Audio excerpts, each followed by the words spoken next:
일단 우리가 부가세법이다. 부가가치세법이다 라고 하면 부가세법에서 일단 제일 처음에 나오는 이론 문제는 부가세 기본 개념이니까 부가세 기본 개념에 우리가 반드시 알고 넘어가셔야 되는 건 국세이고요. 그리고 간접세입니다. 그렇죠? 간접세이고 그 다음에 가장 또 많이 나오는 게 전단계 세액 공제 방식입니다. 그렇죠? 전단계 세액 공제 방식이고 그 다음에 우리가 추가적으로 또 알아두셔야 되는 거는 소비지급 과세 원칙이고요. 소비지급 과세 원칙 그 다음에 조세 부담의 역진성을 완화시키기 위해서 면세라고 하는 제도를 사용을 하고 있고요. 이해가 되시죠? 네, 이렇게 일단 기본 개념으로 잡으시면 될 것 같고요. 납세자와 담세자가 다른 간접세, 그 다음에 전단계 세액 공제 방식, 이렇게만 여러분들이 체크를 해주시면 크게 문제가 별로 없으시겠죠, 그렇죠? 네, 이렇게 보시면 될 것 같고, 자, 그 다음에 이제 뭐 사업자 분류, 과세 기간 뭐 이런 것들 나오는데, 일단 우리가 알고 넘어가셔야 되는 것은 부가세법은 개업일부터 폐업일까지가 과세 기간이에요. 아시겠죠? 개업일부터 폐업일까지. 그러니까 개업과 폐업의 영향을 받는다. 이렇게 이해를 하고 계시면 되겠고 1기, 2기 구분 정도는 다 하실 수 있으시겠죠? 그쵸? 네. 그렇게 보시면 되겠고 자, 그 다음은 이제 우리가 기본적으로는 사업자 단위과세제도. 원래는 사업장 단위과세죠. 그쵸? 사업장마다 부가세 신고 납부를 하는 것을 원칙으로 하고 있지만 사업자 단위과세 제도라고 하는 게 있고 그 다음에 주사업장 총괄 납부라고 하는 게 있고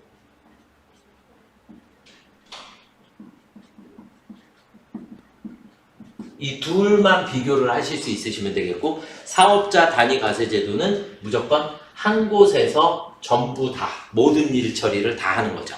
그러니까 세금계산서 발급, 신고, 납부가 사업자 단위니까 사업장이 여러 개, 이 둘은 여러 개의 사업장이 있는 거예요. 여러 개의 사업장이 있는 상태고 사업자 단위과세 제도는 한 곳에서 모든 업무를 다 처리를 하고 주사업장 총괄 납부는 외우셔야죠. 신고는 어떻게 해요? 각각. 사업장마다. 신고는 각각 하는 거고 납부와 환급에 대해서 주사업장 총괄 납부는 납부와 환급에 대해서만 한 곳에서 주된 사업장에서 처리를 해주시면 됩니다. 이해가 되시죠? 네, 요 정도 구분을 조금 해주시면 될 것 같고요. 그리고 37페이지에 저쪽에 보시면 이제 우리가 직매장은 사업장으로 보지만 직매장은 사업장으로 보는 거고 하치장은 사업장이 아니더라. 임시사업장도 사업장이 아니더라. 이렇게 알아두시면 될 것 같고 사업자 등록은 당연히 며칠 이내에 20일 이내에 사업자 등록은 20일 이내에 해주셔야지 되고 그러면 2일 이내에 발급해야 하는데 이것까지는 따로 크게 중요하진 않다. 사업 개시일 전에도 사업자 등록은 할 수 있다. 이해가 되시죠? 네. 그 다음에 뒷장을 넘겨보시면 정정이 나오는데 사업자 등록증의 정정에서 알아두셔야 될 건 정정의 상호가 바뀌면 이름이 바뀌면 무조건 당일날 바꿔줘요. 아시겠죠? 이름이 바뀌면 대신에 업종이나 업태나 주소나 이런 것들이 바뀌게 되면 2일 이내에 변경을 해주게 됩니다. 아시겠죠? 그래서 명칭의 변경은 무조건 당일이다. 명칭이 바뀌게 되면 명칭은 무조건 당일날 수정한 사업자 등록증을 다시 재교부를 해줍니다. 이해가 되셨죠? 그래서 요거 알아두시면 될 것 같고 우리가 부가세법에서 우리가 증여를 받는 경우가 있고 그 다음에 상속을 받는 경우가 있어요. 증여를 받는 경우, 그러니까 무슨 얘기예요? 아버지가 운영하시던 사업체를 제가 인수를 했어요. 이해가 되셨나요? 제가 인수를 했는데 증여를 받게 되면 증여는 어떻게 되죠? 그렇죠. 증여는 무조건 아버지는 폐업을 해야 하고요. 자녀는 다시 신규로 개업을 해야지. 아시겠죠? 그 다음에 상속을 받게 되면 상속은 대표자의 변경 사유가 됩니다. 얘는 변경이 가능합니다. 아시겠죠? 이해가 되셨죠? 그래서 요 정도, 요건 이제 저희 교재에 따로 없으니까 알아두시면 좋을 것 같고요. 자, 그 다음에 이제 시험 문제 받치죠. 이제 39페이지서부터 이제 재화의 공급 과세거래는 과세거래가 몇 가지 있어요? 세 가지가 있고 재화의 공급, 그 다음에 용역의 공급, 그리고 재화의 수입이 있죠. 그쵸? 이렇게 보시면 되겠고, 재화의 공급이라고 하는 것은 말 그대로 재화가 넘어가는 거니까 우리는 재화의 공급은 재화를 인도했을 때, 그쵸? 네. 그 다음에 우리 계속 시험 문제 나오는 거, 재화의 공급으로 보지 않는 거, 뭐뭐뭐 있었죠? 담보의 제공, 조세의 물납, 사업의 포괄적 양도, 그리고 강제경매. 이건 반드시 알아두셔야지 되는 부분이고, 아시겠죠? 용역의 공급은 언제가 공급 시기예요? 영무의 제공이 완료되었을 때. 그쵸? 그리고 용역의 공급으로 보지 않는 것은 무상공급. 무상공급 했을 때는 용역의 공급으로 보지 않습니다. 아시겠죠? 예외가 하나가 있었죠. 어떤 경우 있었죠? 예외. 부동산 임대를 누구한테 해줬을 때?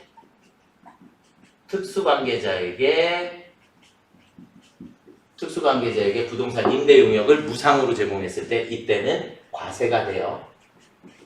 아시겠죠? 과세가 되고, 자, 그 다음 재화의 수입은 우리가 바다 건너 물품이 어디로 들어온다 그랬죠? 보세구역이라는 곳으로 반입이 돼요. 아시겠죠?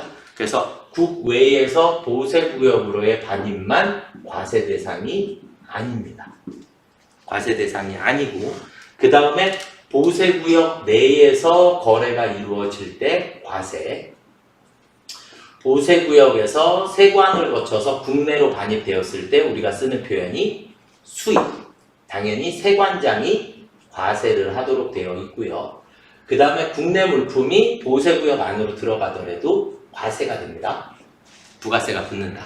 그러니까 부가세가 붙지 않는 경우에 쓰는 수입과 관련해서는 국외에서 보세구역으로의 반입만 과세 대상이 아니고 나머지는 모두 다 과세 대상이다. 그리고 우리가 문제 풀을 때 수입이 메인 매출 점표에서 나오죠. 그쵸? 수입이 메인 매출 점표에서 나오니까 수입이 나오면 뭐에 대해서만? 부가세만 회계 처리를 하죠. 그쵸? 이해가 되시나요? 요 정도만 여러분들이 인지를 하고 계시면 크게 문제가 없으실 것 같고요. 우리 교재 39페이지에 보시면 제일 밑에 수입의 공급 시기는 언제다? 세관장이 수입 신고 수리했을 때 수리일이 공급 시기가 된다. 재화의 수입은 이해가 되셨죠? 세관장이 도장을 쾅 찍는 순간이 수입이 이루어지는 것이다. 이렇게 보시면 된다. 이해가 되셨나요? 네, 뒤로 한 장 넘어가서 보시게 되면 이제 간주공급이라고 하는 게 나오게 돼요. 이것 때문에 머리가 많이 아프시죠? 간주공급. 간주공급이다라고 하는 것은 공급으로 보겠다 라고 하는 거고, 간주공급은 공급으로 보는 건데 증빙이 없는 상황이에요. 그쵸? 증빙이 없는 상황이기 때문에 간주공급은 여러분들이 메인 매출 점표에 나오면 무조건 뭐라고 끊어요? 건별이라고 끊어주셔야지 되는 부분이에요. 건별. 아시겠죠?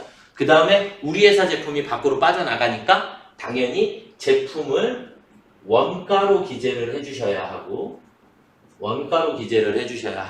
적요 8번을 달아주셔야 되는 거죠.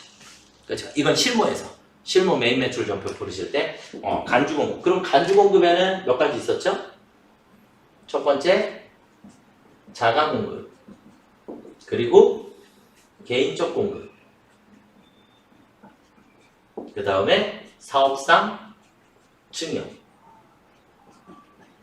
그리고 폐업 시 잔존증.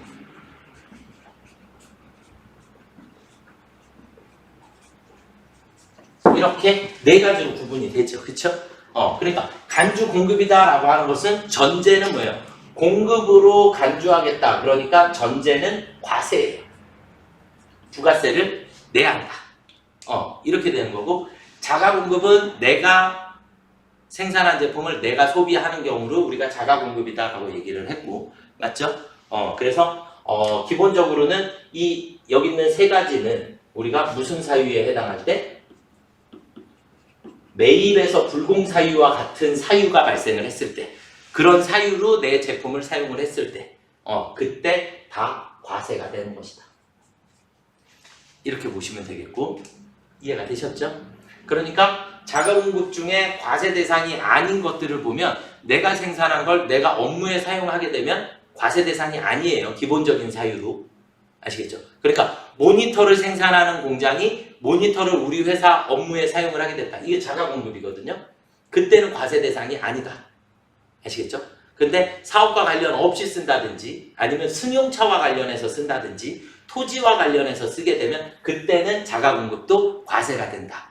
이런 개념이시고, 개인적 공급은 사업과 관련 없는 지출이 생긴 거니까 당연히 과세가 되는 거고, 사업상 증여는 접대비에 해당하는 거기 때문에 당연히 과세가 되는 거고. 이해가 되셨죠? 네, 그렇게 보시면 간주 공급이 조금 이해가 되지 않을까라고 생각이 들고요. 간주 공급은 너무 중요한 부분이니까 알아두시면 좋을 것 같고요. 자, 그 다음에 이제 옆에 오른쪽 페이지로 41페이지로 넘어가 보시면 우리가 장기 할부 판매에 대해서 우리는 각 부문의 대가를 받기로 한때를 적용을 하죠. 그렇죠? 공급 시기가. 이해가 되셨죠? 그래서 우리는 거기에 첫 번째 박스에 중간에 나와 있는 장기 할부 판매, 중간 지급 조건, 완성도 기준 지급, 이 세 가지가 다 대가의 각 부문을 받기로 한때입니다. 이해가 되셨죠? 그거 하나만 정확하게 이해를 해주시면 되겠고, 그 다음에 제일 밑으로 내려가 보시면 용역의 공급 시기에서는 간주 임대료에 대한 공급 시기는 무조건 과세기간 종료일입니다. 아시겠죠? 과세기간 종료일을 우리가 공급 시기로 하게 된다. 그래서 이거는 어디에서 또 나오죠? 우리 부속 서류 중에 부동산 임대공급가액 명세서라는 걸 작성을 하죠. 부동산 임대공급가액 명세서에서 만약에 간주 임대료에 대한 회계 처리를 해야 한다. 그러면 무조건 과세기간 종료일로 회계 처리를 해주시면 됩니다. 12월 31일. 그렇죠. 네, 9월 30일, 12월 31일 이렇게 과세기간 종료일로 회계 처리를 해주시면 될 것 같고요. 뒤로 한 장 넘겨보시면 영세율과 면세에 대한 개념이 나오고요. 영세율과 면세. 그러면 우리는 영세율은 다 뭐예요? 영세율은 완전. 네, 그래서 영세율은 우리가 국외로 반출할 거죠.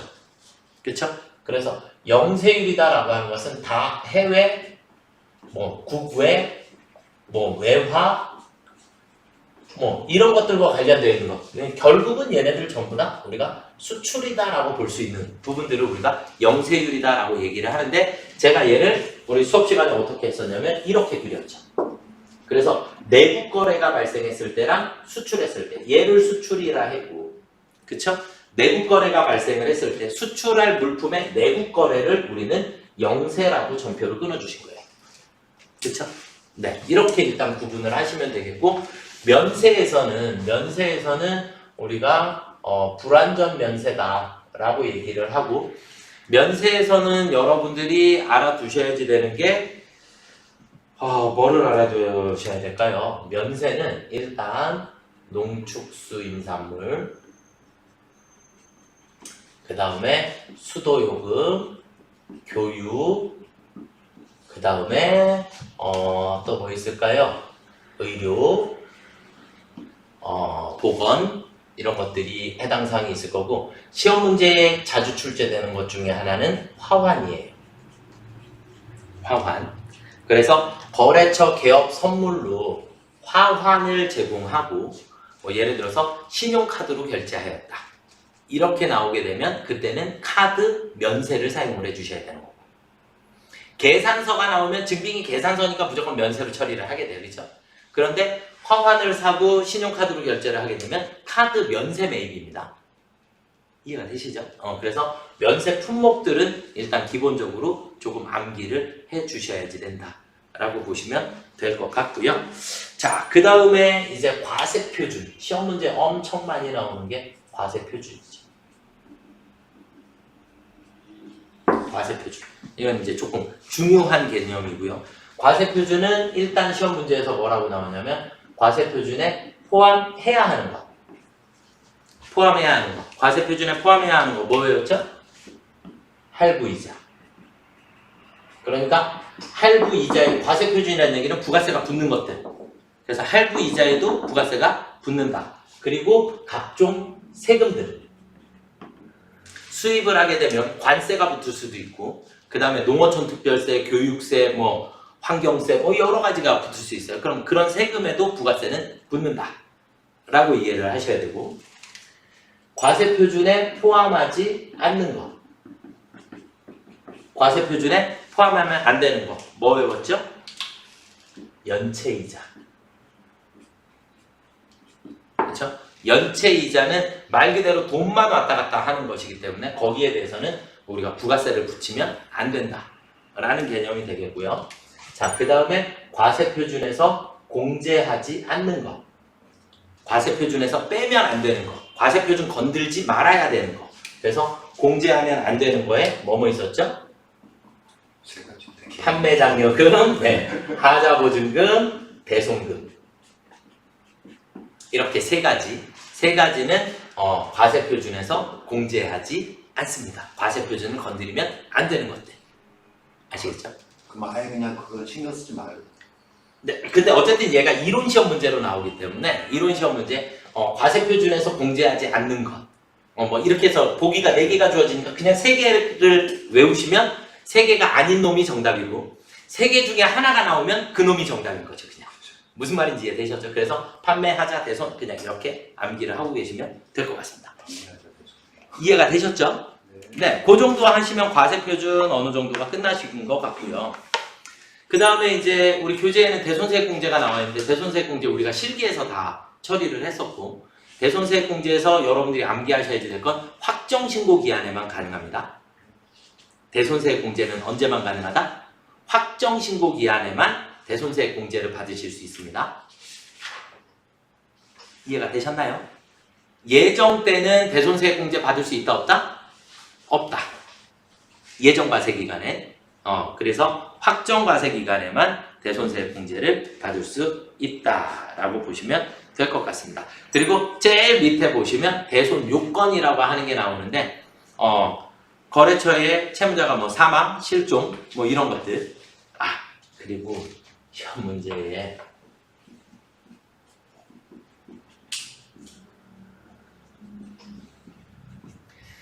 대손세액공제가 나왔는데, 대손세액공제 문제에 예를 들어서 대여금을 못 받게 되었다.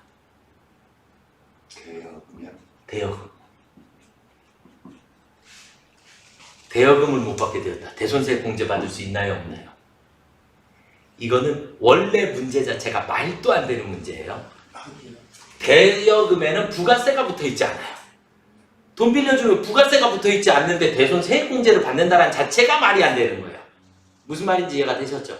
그래서 문제의 함정으로 대여금 얼마를 대표자의 사망으로 회수가 불가능하게 되었다. 그래서 그 금액을 그냥 갖다 써버리고 대손세액공제 신청을 하시면 안 되는 거예요. 아시겠죠? 그래서 대여금에는 부가세가 아예 얘는 말도 안 되는 문제가 나올 수도 있더라. 이렇게 해서 알아두시면 좋을 것 같고요. 소멸시효 완성되고 부도는 부도 발생일로부터 몇 개월이 경과해야 한다? 6개월이 경과해야지만 대손세액공제를 받을 수 있죠.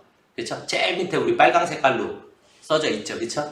네, 그렇게 해서 알아두시면 되겠고, 회수기일이 그냥 6개월이 지난 30만원 이하의 소액 채권은 대손 처리가 가능합니다. 아시겠죠? 네, 그 정도 이해하시면 될 것 같고요. 자, 그 다음 45페이지로 넘어가시면 이제 매입세액이 나오는데, 매입세액은 하실 게 없으세요. 매입세액에서는 우리가 외우셔야 될 게 불공밖에 없어요. 그쵸?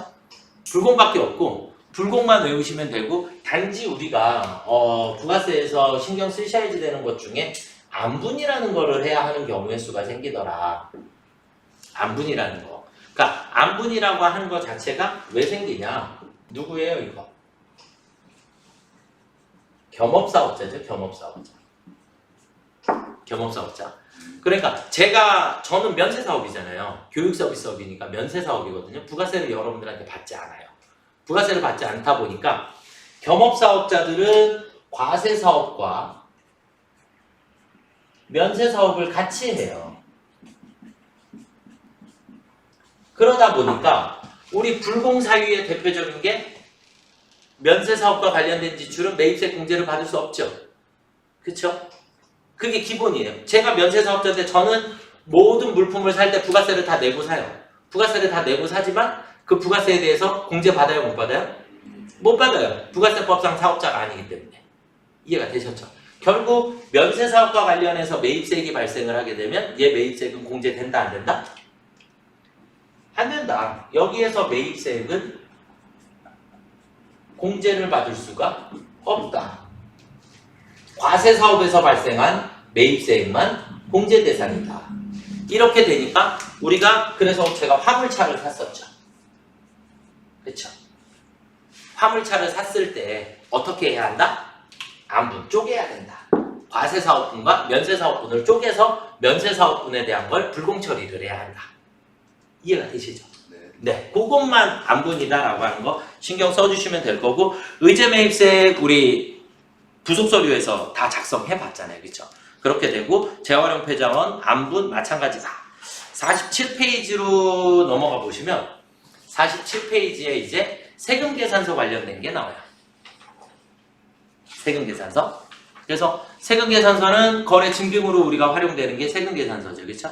거래 증빙으로 활용되는 게 세금계산서고, 필요적 기재사항에 반드시 4가지.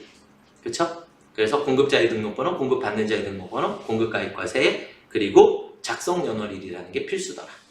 그래서 절대 공급연월일이 아니더라. 공급연월일 아니고 작성연월일. 공급 시기에 발급하면 되고요. 발급 특례로 월합계 세금계산서라는 게 존재를 한다. 그래서 월합계 세금계산서 언제까지 발급해야 한다? 다음 달 10일까지 세금계산서 발급해야 하죠? 그렇죠? 이해가 되시죠? 네, 그래서 다음 달 10일까지 세금계산서를 발급을 해주시면 되겠고, 그 다음에 이제 전자세금계산서 발급 의무, 우리 법인사업자는 이제 2023년도 7월서부터는 1억 원으로 바뀌게 돼요. 1억 원, 1억 원 이상인 개인사업자도 법인은 무조건 의무적으로 발급을 해야 하고, 지금 현재는 2억 원으로 되어 있어요. 7월 1일 이후서부터는 1억 원으로 바뀌게 됩니다. 개인사업자는. 아시겠죠? 그 다음에 전송은 무조건 다음 날까지 전송해야 한다라는 거 신경 쓰시면 되겠고요. 뒤로 한 장 넘겨보시면 세금계산서 발급 의무 면제 대상. 세금계산서 발급을 안 해도 되는 사람이에요. 이해가 되셨나요? 세금계산서 발급을 안 해도 된다는 얘기는 거래 상대방이 매입세 공제를 받을 수 없는 상황이다 라는 개념이시고요. 아시겠죠? 그래서 뭐 노점이라든지 택시라든지 그 다음에 여객운송, 입장권 이런 것들 다 매입세 공제 대상이 아니기 때문에 세금계산서 발급을 할 수 없습니다. 이해가 되셨죠? 그 정도만 숙지를 하고 계시면 될 것 같고요.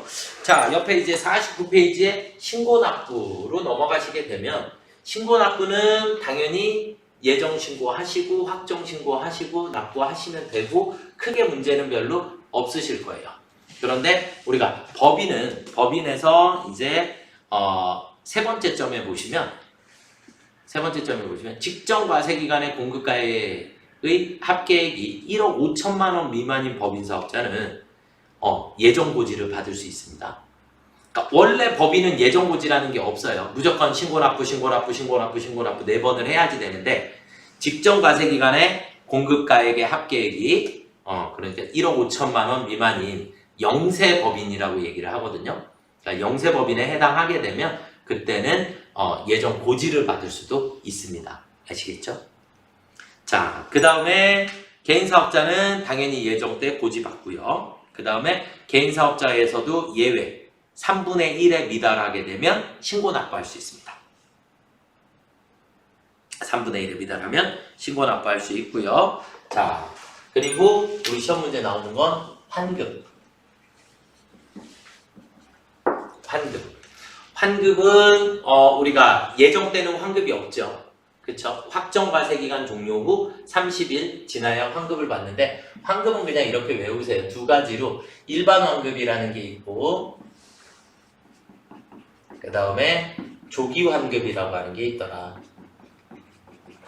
이렇게 알아두시면 되겠고 일반 환급은 무조건 언제가 지나고요?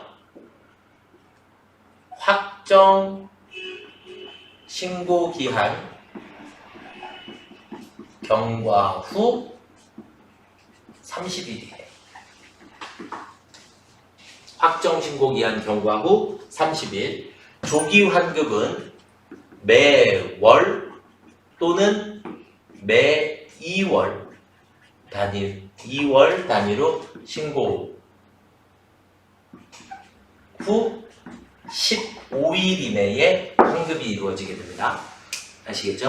그래서 일반 환급은 30일, 조기 환급은 15일 이렇게 그냥 암기하고 계셔도 되겠고요. 조기 환급을 신청할 수 있는 자는 두 가지가 있고요. 일단 영세율 사업자, 영세율 적용 사업자랑 그 다음에 신규 설비 투자를 하시는 자를 하게 되면 갑자기 한꺼번에 많은 비용이 발생을 했기 때문에 거기에 대한 부가세를 빨리 돌려줘야지 된다. 이런 개념이시고요. 그 다음에 조기 환급을 신청할 수 없는 월이 있어요. 그래서 매월 매 2월이라고 나온 거예요. 그래서 우리가 원래 정상적으로 신고해야 되는 3, 6, 9, 12는 조기 환급 신청을 할 수 없는 월입니다. 아시겠죠? 이해가 되시죠? 요 정도는 기본적으로 환급에 대한 암기를 조금 하고 계셔야 되지 않을까 라고 생각이 들고요. 자, 그 다음 이제 마지막 간이가세제. 간이가세제.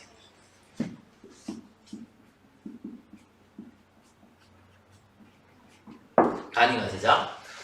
간이가세자는 일단 둘로 나눠지죠. 그쵸? 간이가세자는 둘로 나눠지고 8천만원 미만이냐 4,800만원 미만이냐 이렇게 둘로 나누어지게 되고 8천만원 미만인 간이가세자는 세금계산서를 의무 발급해야 하죠. 그렇죠? 세금계산서 의무 발급해야 하고 4,800만원 미만인 자는 세금계산서를 발급할 수가 없습니다. 아시겠죠? 그 다음에 간이가세자에서 우리가 알아두셔야지 될 거 뭐뭐뭐 있다 그랬죠? 간이가세자 안 되는 거 3가지 외우시라 그랬죠? 간이가세자 뭐가 안 되죠? 의제 매입세 공제 받을 수 없고요. 그 다음에 대손세 공제 받을 수 없고요. 그 다음에 환급 받을 수 없습니다. 아시겠죠? 세금계산 발행한 사람도 네. 세금계산 발행하신 분도 간이가세자이기 때문에 간이가세자는 무조건 이 3가지는 안 된다. 이해가 되셨죠? 네. 네. 그 다음에 세금계산서를 발급해야 되는데 세금계산서를 만약에 미발급하게 됐다. 세금계산서를 발급하지 않았다. 세금계산서를 미발급하게 되면 무조건 공급 대가의 0.5%의 가산세를 내야 합니다. 아시겠죠? 세금계산서 발급자인데 세금계산서를 발급하지 않으면 가산세를 내야 합니다. 아시겠죠? 그래서 가산세까지 암기를 조금 해주시면 좋을 것 같고요. 자, 그 다음에 우리는 기본적으로 실무 문제는 다 법인으로 나오기 때문에 간이가세자는 우리랑 상관이 없어요. 그래서 법인으로 나오기 때문에 크게 문제는 없는데 우리가 신용카드 발행세액 공제라고 하는 게 있습니다.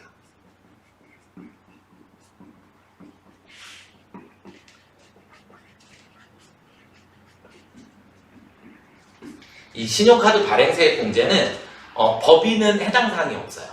그래서 우리가 신경을 지금까지 안 쓰고 풀었고, 신용카드 발행세액 공제다라고 하는 건 신용카드로 결제를 하게 되면, 신용카드로 결제하면 카드사에서 돈이 다 안 들어오고 수수료를 떼고 들어오죠.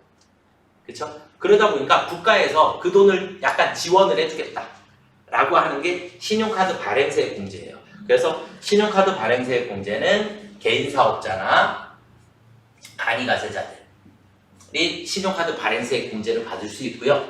발행세액 공제는 발행 금액의 1.3%를 공제를 받을 수 있고 연간 1,000만 원을 한도로 하고 있습니다. 그래서 1,000만 원 한도 내에서 신용카드로 결제를 했으면 그만큼은 공제세액으로 돌려받을 수 있게 된다라고 하는 거 한 가지 더 알아두시면 좋을 것 같습니다. 여기까지 하시면 제가 부가세까지를